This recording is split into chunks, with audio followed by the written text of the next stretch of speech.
I could have been a parent myself. Nobody's judged me until some friends, acquaintances, or excuses for both have casually asked, "Where do you live?" Usually your face or two drop, a few eyes lift up. "Chembur? Wow, really? Really?" You get the drift. They would have sized you up the same way for, "Oh, Vashi, Thane, Nerul, Pavai, really?" Judgment's complete. These are new surnames. Postal address is the only urban caste, your residential coordinates being a fair sum of all your noticeable parts, defining you almost wholly by vintage, income, sociology, aspiration, and your engagement with the city itself. An NGO type blathers on and on to me at a party about the state of the Naxalites in Chhattisgarh and how none of these rich varieties care for the level of discrimination in these parts. I step out with him to take an auto. "Where do you stay?" he asks. "Chembur," he hears and sniggers to my face. There's no question of getting defensive about yourself unless in the company of fine intellect.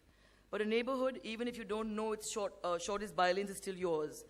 A home, even if you can't tell the switch of the fans from the light bulbs, is no one else's. I gently defend my Chem's corner once in a while. Its streets leafier than Varsova's, its location closer to both breadths of the city. Hey, there's a new freeway that gets you without any traffic right onto Victoria Terminus in 13 minutes flat from my house. Chembur is the best kept secret of Bombay. Yeah, sure, I may be non-logic. But try convincing this friend of mine who's just moved into the city and who probably makes enough to afford a lovely space of his own in a well-maintained housing complex in a relatively virgin suburb, paying mortgage that won't burn a hole in his pocket. Try again. Well, he doesn't quite bust his ass off as all through the year so someone can judge him for where he lives, you know. He aspires for social acceptance and respect among his peers rather than a transiently better quality of life. He hardly has time to hang out at bars or restaurants that make his expensive neighborhood cool. He rarely, if ever, goes out at night or parties in general. He has only early mornings, early starts, long days, and flights to catch every other day. But he will now happily withdraw half his salary, given the new lease, to keep this place, driving up rents even further in the same area every year. Fair enough. Equality is a modern myth. Prejudices, however harmless, are innately human. Either way, someone will eventually capitalize. This is how the lakh in Bombay turns into the new crore, and 34 of those khokhas are paid upfront by an NRI show-off for a 7th-floor, 4 even live in. That fellow coughed up about a lakh for every square foot of a piece of sky by the sea. When bookings for that building had started in the early 90s, the going rate was 7,000. Many more I enjoyed this one in particular because I think that, Mayank, I've seen him always get that Chembur reaction. And I think I actually was one of those people who said, "Chembur?" And Neha's still one of those people who says, "Really, Mayank, Chembur?" But you're right, it is one of, I think, Bombay's best kept secrets. And I think that you get the best butter chicken. And I think that I read this for the first time last night, in between releasing 6 promos for a totally kind of exploitative song called Pani Pani, that he dissed completely, by the way, and a shoot where I was going completely awry. I'm reading this chapter and saying, will I be able to kind of read articulately and not kind of sound completely garbled to all these intellectual people here? And then I didn't really seep in, but when I was reading it right now, hey, it reads well. And I can say one thing about him. I don't know about the book, but I can give, as far as a guy is concerned, with all his flaws, I'd give him a 4-star. Whoa. Mayank, you have passed the test. Super. Thank you so much, Pooja. Thank you so much for your time. Thank you for the reading. Thank you very much. We have a huge round of applause, please. Yes, ma'am, you do get to put the book. And now, ladies and gentlemen, I'm going to call on stage, honestly, and someone who's also been at cinema and the new wave of Indian cinema. He's going to come and read one of the chapters that he's chosen. Put your hands together for Abhay Deol.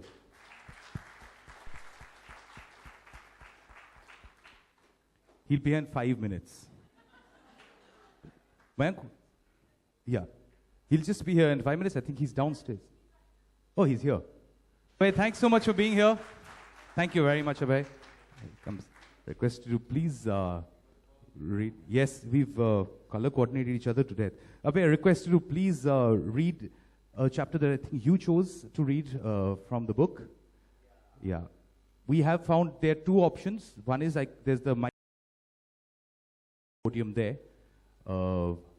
That has been more successful. Yes, this has. Good evening, everyone.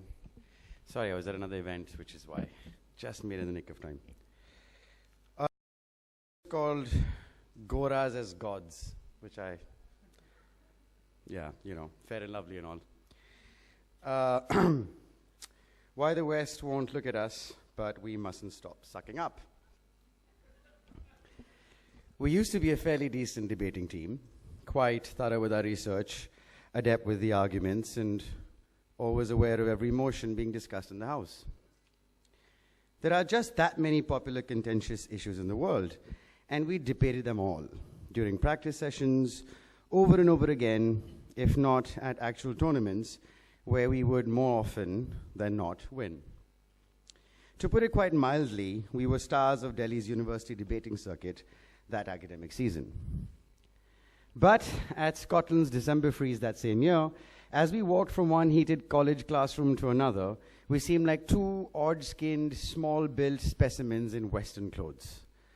The first few days, like it is at all knockout sporting tournaments, we had met and convincingly knocked out supposedly weaker teams from Malaysia, Israel, UAE, and the like. Where'd it go? Huh. We were getting noticed. Many would inquire about India's education system after the debates, how we seemed to know so much. I didn't know what there was to say. We were at the World University Debating Championship in Glasgow. How did it matter which part of the world we came from, as long as we were good? Soon I learned it mattered. Excuse me. We moved on to the supposed big league, the upper levels of the tournament, which, unless you were colorblind, looked like a white man's club. All intellectual discourses were meant for the whites, and of course run by the whites. Their style and delivery, the method, their accents, the chosen topics, and the jury. And accents, they can't help here. No one sounds like us, you know. We hardly felt uncomfortable with our obviously Indian manners, though. We had our points to make on the concerned issues, had counter-arguments ready. We had jabbed a few insane analogies and fished out strong instances to strengthen our case, the way all debates work. Inevitably, an almighty Gora or two would pat us on our backs and tell us, "Great show, guys," as if they were admiring friendly waiters after having been served a fine meal at a restaurant. I can never forget a Canadian opponent who'd pretty much dropped out midway through a heated debate. His hushed congratulation of the party later in the night was, "You guys are good, eh? Where'd you learn to speak English?" Was I to explain or remain stunned and embarrassed? I didn't know.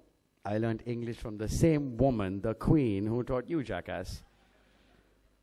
I finally got it off my chest. The morning after, alone in bed, it was too late. Seriously, that's what you say when he tells you that, not to yourself in bed. The contests I felt were fairly close too, until we read the points tally, going down one debate after another for reasons completely unknown to us, receiving presumptuous looks from the jury, one debate after another. I just realized no matter how much or how little we knew, they were never going to take us seriously on Earth Charter, Euro, Social Security, or healthcare. We were from Delhi University.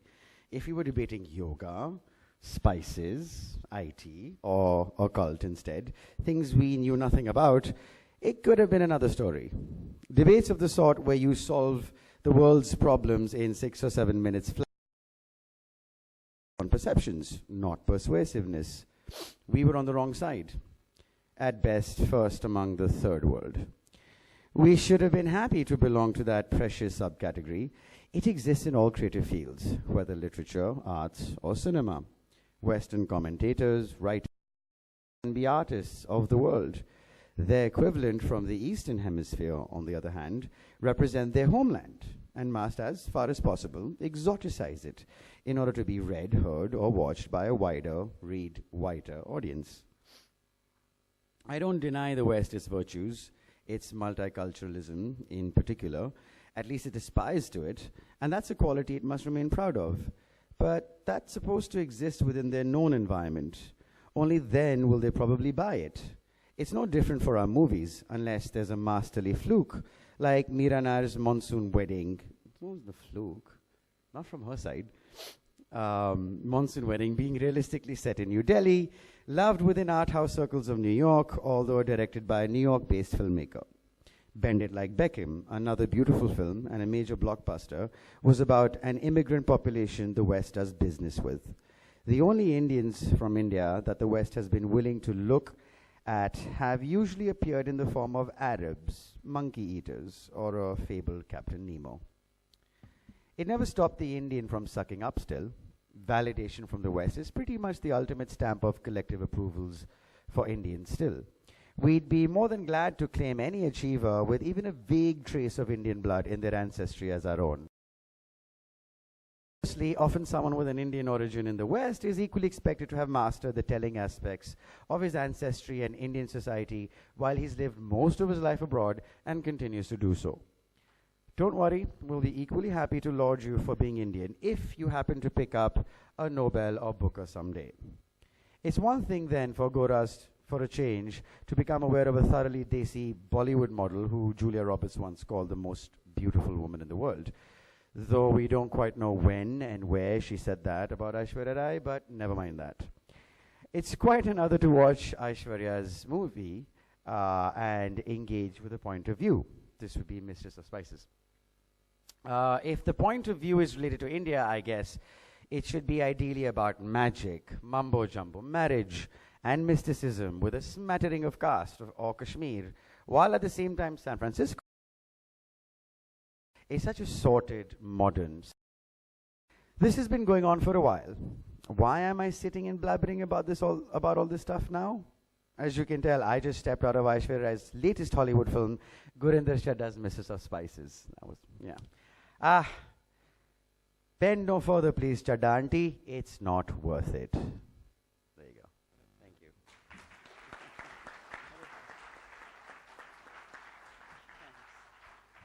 Thanks so much, Abhay. Abhay, I also just wanted to ask you, out of all the chapters that you could have read from it, you also wanted to read this one. Why was it that this reached out to you the most?